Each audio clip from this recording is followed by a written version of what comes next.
Halo sahabat, jangan lupa di like dan juga di subscribe serta tekan lonceng agar kalian tidak ketinggalan video-video dan informasi menarik lainnya. Terima kasih.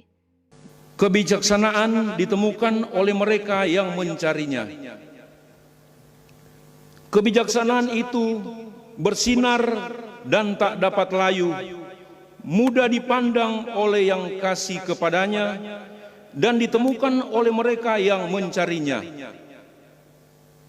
Ia mendahului, memperkenalkan diri kepada orang yang menginginkannya.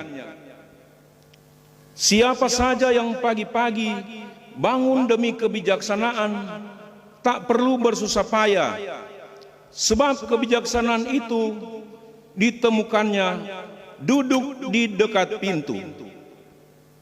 Merenungkan kebijaksanaan merupakan pengertian sempurna, dan siapa yang berjaga karena kebijaksanaan segera akan bebas dari kesusahan.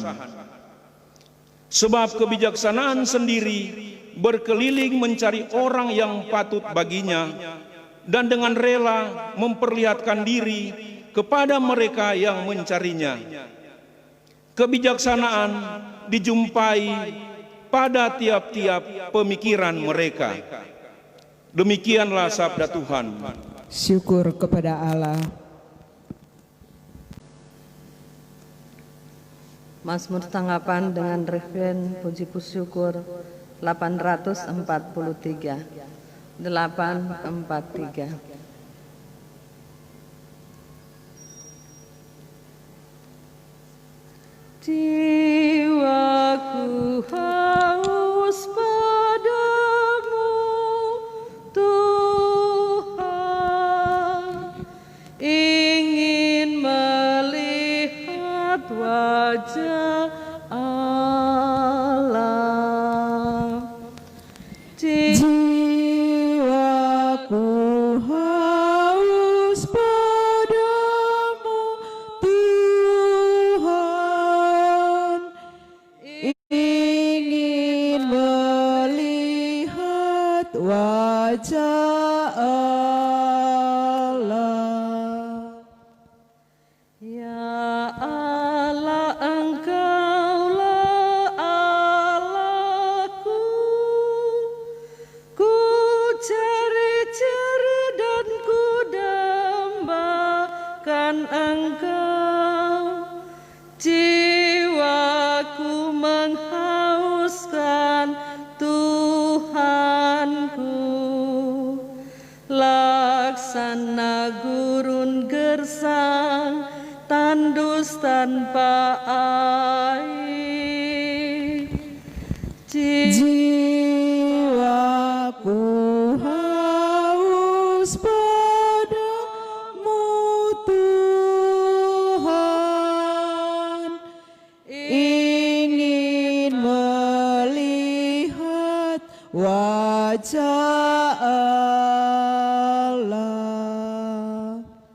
Semoga hamba boleh memandang Tuhanku, melihat kemuliaan-Mu yang besar. Cinta-Mu lebih berharga daripada hidup. Hendaknya mulutku memuji-Mu.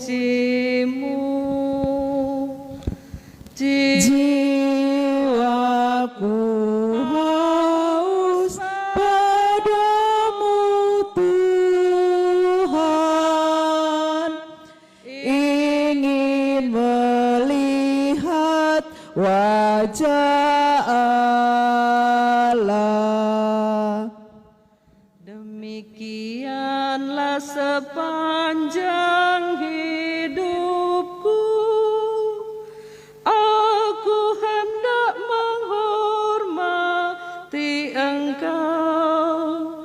Jiwaku dikenyangkan dengan lemak dan sumsum. Aku bersorak-sorai dan memuji-muji. Jiwaku Jiwaku haus padamu, Tuhan, ingin melihat wajah Allah.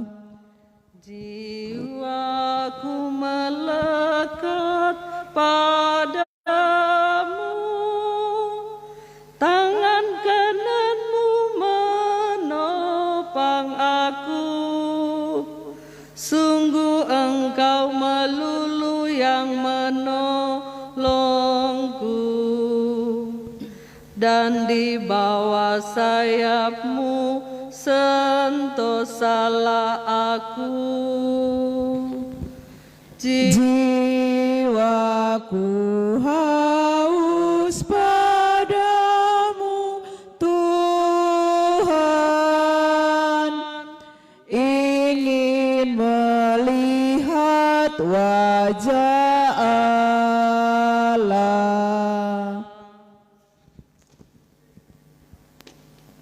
Mereka yang telah meninggal dalam Yesus akan dikumpulkan Allah bersama dengan Yesus. Pembacaan dari surat pertama Rasul Paulus kepada jemaat di Tesalonika. Saudara-saudara, kami ingin agar kamu mengetahui tentang orang-orang yang sudah meninggal, supaya kamu jangan berduka cita seperti orang-orang lain yang tidak mempunyai pengharapan. Karena kalau kita percaya bahwa Yesus telah mati dan telah bangkit, maka kita percaya juga bahwa mereka yang telah meninggal dalam Yesus akan dikumpulkan Allah bersama dengan Yesus. Hal ini kami katakan kepadamu seturut sabda Allah ini. Kita yang masih hidup dan masih tinggal sampai kedatangan Tuhan, sekali-kali takkan mendahului mereka yang sudah meninggal. Sebab pada waktu tanda diberikan, yaitu pada waktu penghulu malaikat berseru dan sangkakala Allah berbunyi, Tuhan sendiri akan turun dari surga. Dan mereka yang meninggal dalam Kristus Yesus akan lebih dahulu bangkit. Sesudah itu, kita yang hidup dan masih tinggal akan diangkat bersama-sama dengan mereka dan awan menyongsong Tuhan di angkasa. Karena itu, hendaklah kamu saling menghibur dengan perkataan-perkataan ini. Demikianlah sabda Tuhan. Syukur kepada Allah. Bait pengantar Injil, Haleluya 952.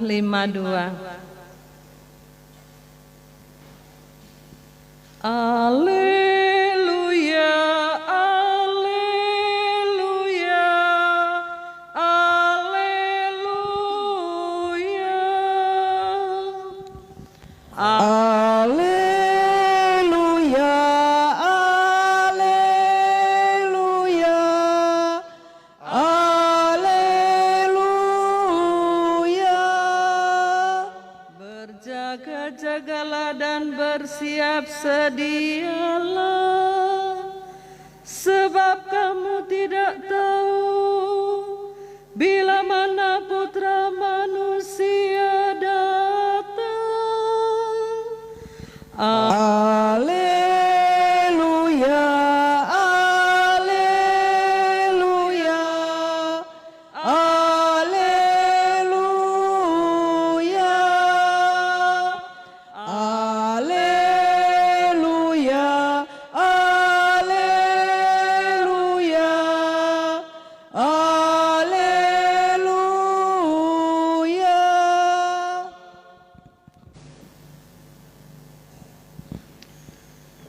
Tuhan sertamu dan sertamu juga. Inilah Injil Tuhan Yesus Kristus menurut Matius. Dimuliakanlah Tuhan. Pada suatu hari Yesus mengucapkan perumpamaan ini kepada murid-muridnya. Hal kerajaan surga seumpama 10 gadis yang mengambil pelitanya dan pergi menyambut mempelai laki-laki. 5 diantaranya bodoh dan 5 bijaksana. Gadis-gadis yang bodoh itu membawa pelitanya tetapi tidak membawa minyak. Sedangkan gadis-gadis yang bijaksana itu selain pelita juga membawa minyak dalam botol mereka. Tetapi karena mempelai itu lama tidak datang-datang juga, mengantuklah mereka semua lalu tertidur. Waktu tengah malam terdengarlah suara berseru, "Mempelai datang, sambutlah dia." Gadis-gadis itu pun bangun semuanya, lalu membereskan pelita mereka. Gadis-gadis yang bodoh berkata kepada gadis-gadis yang bijaksana, "Berilah kami sedikit dari minyakmu itu, sebab pelita kami hampir padam." Tetapi gadis-gadis yang bijaksana itu menjawab, "Tidak, nanti tidak cukup untuk kami dan untuk kamu. Lebih baik kamu pergi membelinya pada penjual minyak." Tetapi ketika mereka sedang pergi untuk membelinya, datanglah mempelai itu, dan mereka yang telah siap sedia masuk bersama-sama dengan dia ke ruang perjamuan kawin, lalu pintu ditutup. Kemudian datang juga gadis-gadis yang lain itu dan berkata, "Tuan, Tuan, bukakanlah pintu bagi kami." Tetapi dia menjawab, "Sesungguhnya aku berkata kepadamu, aku tidak mengenal kamu. Karena itu berjaga-jagalah, sebab kamu tidak tahu hari maupun saatnya." Demikianlah Injil Tuhan. Terpujilah Kristus.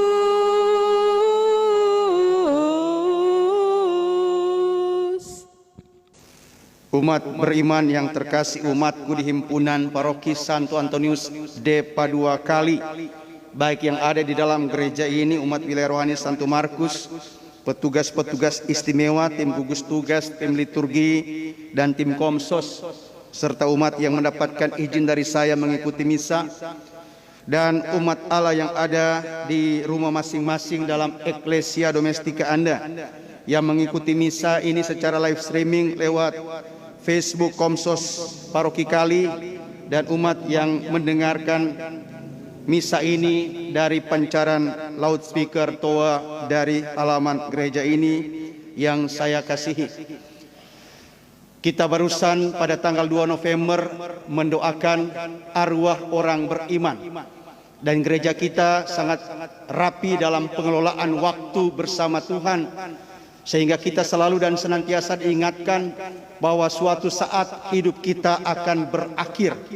Berakhir bukan dengan ketakutan, berakhir dengan ketakwaan dan kesediaan iman, yang dalam bahasa bacaan Injil, kesiapsediaan dengan pelita bernyala menantikan perjumpaan indah dengan sang pengantin, yakni Yesus Kristus yang empunya kehidupan kita, penguasa langit dan bumi, yang nanti pada tahun liturgi bagian akhir disebut Raja semesta alam, berjumpa dengan kita, sehingga kita yang berjumpa dengan Dia dalam kondisi siap sedia pasti akan dipersilakan masuk ruangan pesta nikah. Maka caranya cuma satu, adalah menjadi manusia beriman yang membangun kebijaksanaan. Dan kebijaksanaan itu siapa? Kebijaksanaan itu adalah Allah sendiri. Artinya apa? Bahasa bacaan pertama tadi, kita senantiasa tetap dan terus berjumpa dengan sang kebijaksanaan, yang dalam bahasa kita isi dengan doa dan ketakwaan iman yang tak kunjung putus. Biarpun dalam kondisi pandemi, hendaknya doa dan ketakwaan kita kepada Allah yang Maha Kuasa, Allah yang beserta kita, senantiasa kita upayakan dalam pembangunan eklesiola yang semakin rapi, tekun, dan bercahaya. Sehingga bahasa moto keuskupan kita sejak tahun 1993 tetap bergema dan kita praktekkan sebagai gaya hidup dan habitus kita. Praise together, stays forever. Keluarga yang berdoa bersama, lestari selamanya. Sehingga mudah-mudahan kita tidak jatuh dalam kebodohan iman yang bahasa saya dalam khotbah tadi di Paroki Lota cuma berprinsip yang penting. Yang penting kita so permandian, yang penting kita so sambut baru, yang penting kita so krisma, yang penting kita so kaweng. Tetapi saya tidak memelihara kualitas dan kualifikasi iman saya. Saya hanya mengisinya dengan pelita yang bernyala tetapi tidak menyediakan minyak yang cukup untuk pesiarahan hidup saya. Bahasa yang penting lain kali kita jabarkan dengan semangat pandang enteng, semangat cuek, semangat tidak peduli, bahkan semangat tidak mau bekerja sama dengan Tuhan yang Dia senantiasa nyatakan lewat bahasa paroki kita, pembangunan kerjasama yang bersaudara dan berbela rasa. Kita menjadi orang yang tidak mau terlibat dalam persekutuan, tidak mau terlibat dalam pembangunan cahaya yang semakin terang di tengah kesekitaran kita. Kita menutup pintu hati kita untuk ruang-ruang pengembangan dan pemberdayaan iman. Itu yang saya bahasakan dalam bahasa orang bodoh, gadis bodoh yang punya prinsip yang penting. Tetapi mudah-mudahan kita tetap bergeser pada kesadaran dan ketakwaan iman, pada gadis-gadis yang bijaksana yang mengisi kehidupan ini dengan kecerdasan dan kualitas iman yang semakin tumbuh dan berkembang. Yang isinya adalah, tadi saya sudah katakan, berdoa dengan tak kunjung putus. Dan doa yang tak kunjung putus diaplikasikan lewat kerja tulus. Kerja tulus baik di dalam keluarga sendiri pun antar keluarga dalam pembangunan rasa kemanusiaan di tengah gereja dan masyarakat. Kerja tulus, dan kemudian yang ketiga, beramal yang ikhlas. Dan itulah kualifikasi kehidupan kita sebagai manusia beriman yang dalam bahasa perumpamaan Yesus kita tergolong 5 gadis bijaksana yang bukan hanya punya pelita bernyala tapi punya kecukupan minyak. Punya kecukupan minyak, saya bahasakan juga secara lain, hati kita selalu terbuka untuk diisi dengan minyak rohani dari Tuhan, sehingga kita semakin peduli tentang kehendak Tuhan yang Ia nyatakan lewat keseharian hidup kita. Yang dalam bahasa persekutuan kita coba tumbuh kembangkan lewat semangat persaudaraan yang berbela rasa, bekerja sama, dan maju. Yang salah satu sekolahnya setiap Senin kita wujud nyatakan dalam kerja pembangunan dan pengelolaan lahan misi dan cagar budaya Watu Pinantik. Itulah tanda bahwa kita senantiasa punya cahaya, tapi juga mengisi pintu hati kita untuk diisi oleh minyak rohani yang wujud nyatanya adalah kepekaan, kepedulian, dan hasrat untuk selalu keluar dari ruang egoisme kita untuk kita suka saling menunjang. Bahasa orang Manado, baku bae, baku tolong, dan baku bikin maju. Bukan sok-sokan, baku pandang enteng, baku kasih jatuh, dan baku tidak peduli. Tapi orang yang punya minyak rohani yang cukup, selalu punya ketajaman nurani untuk tersentuh melakukan hal-hal yang baik. Sehingga bacaan kedua tadi mengajak kita untuk kita tidak usah takut. Kalau hari Tuhan datang, kita sudah siap. Karena kita punya minyak yang terang, punya pelita yang terang, dan minyak yang cukup. Dan ketika Yesus sang kehidupan melihat kita, dia cuma bilang, bagus sekali, pintu sudah terbuka, masuklah dalam perjamuan nikah yang kudus.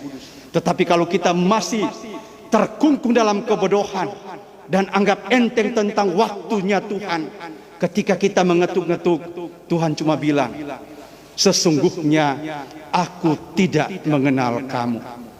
Mudah-mudahan kita semua, baik yang ada di dalam gereja ini maupun yang ada di rumah masing-masing, punya kualifikasi iman yang tetap mengupayakan kebijaksanaan dengan simbolisasi persekutuan kita di paroki ini.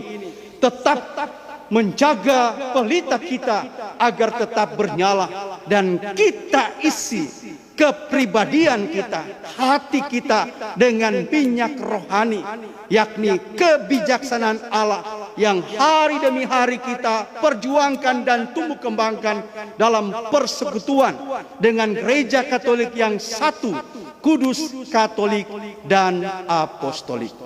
Dan mudah-mudahan kita menjadi orang-orang yang demikian sehingga dipandang indah oleh Tuhan Sang Pemilik dan Pengatur kehidupan. Amin.